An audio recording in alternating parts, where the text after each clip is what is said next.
Friends, ಅಲ್ಲಿಂದ ಇಳಿದ್ಬಿಟ್ಟು ಆವಾಗಲೇ ತೋರಿಸಿದ್ನಲ್ಲ ಆ ಜಾಗದಿಂದ ಇಳಿದ್ಬಿಟ್ಟು ಈಗ ಕೆಳಗಡೆ ಫಾಲ್ಸ್ ಹತ್ರ ಬಂದಿದ್ದೀವಿ. ನಾವು ಈ ಕಡೆ ಇದೇ ಫಸ್ಟ್ ಟೈಮ್ ಬಂದಿರೋದು ಇಲ್ಲಿಗೆ. ಜನ ಸಖತ್ ಕಮ್ಮಿ ಇದ್ದಾರೆ ಇಲ್ಲಿ. ಅಲ್ಲಿ ಮುಂದೆ ಜನ ಇದ್ದಾರೆ, ಇಲ್ಲಿ ಜನ ಸಖತ್ ಕಮ್ಮಿ ಇದ್ದಾರೆ. ಇಲ್ಲಿ ಜನನೇ ಇಲ್ಲ ಯಾರು. ಎಲ್ಲ ಜನ ಎಲ್ಲ ಬರ್ತಾರೆ ಅನ್ಸುತ್ತೆ. ಅಲ್ಲೊಂದು ಪ್ಲಾಸ್ಟಿಕ್ ವಾಟರ್ ಬಾಟಲ್ ಬಿದ್ದಿತ್ತು. ಇವಾಗ ನಾವು ಈಗ ಬಂದಿದ್ದೀವಲ್ಲ, ಇವಾಗ ಯಾರು ಜನ ಇಲ್ಲ. ಇದೇ ಫಾಲ್ಸು, ನೋಡ್ಕೊಳ್ಳಿ. ಎರಡು ಕಡೆಯಿಂದ ನೀರು ಬರುತ್ತೆ. ಇಲ್ಲಿಂದನೂ ನೀರು ಬರುತ್ತೆ, ಆ ಕಡೆ ಒಂದು ಜಾಗ ಇದೆ ಅಲ್ಲೂ ನೀರು ಬರುತ್ತೆ. ಇಲ್ಲಿ ತುಂಬ ಸಖತ್ ತಣ್ಣಗಿದೆ ಫ್ರೆಂಡ್ಸ್ ನೀರು. ಆಮೇಲೆ ಇಲ್ಲೆಲ್ಲ ತುಂಬ ಫೋರ್ಸ್ ಇದೆ ನೀರು.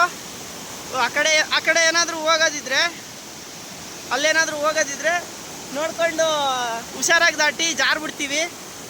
ಆಮೇಲೆ ಹುಳಗಳೆಲ್ಲ ಸಿಗುತ್ತೆ. ಮತ್ತು ಆ ಕಡೆ ಏನಾದರೂ ಹೋದರೆ ವಿಡಿಯೋ ಸ್ಟಾರ್ಟ್ ಮಾಡ್ತೀನಿ. ಯಾವುದೋ ಪಕ್ಷಿ ಕೂಗ್ತಿದೆ, ಮತ್ತು ನೆಕ್ಸ್ಟು ವಿಡಿಯೋ ಸ್ಟಾರ್ಟ್ ಮಾಡ್ತೀನಿ ಆ ಕಡೆ ಹೋದರೆ.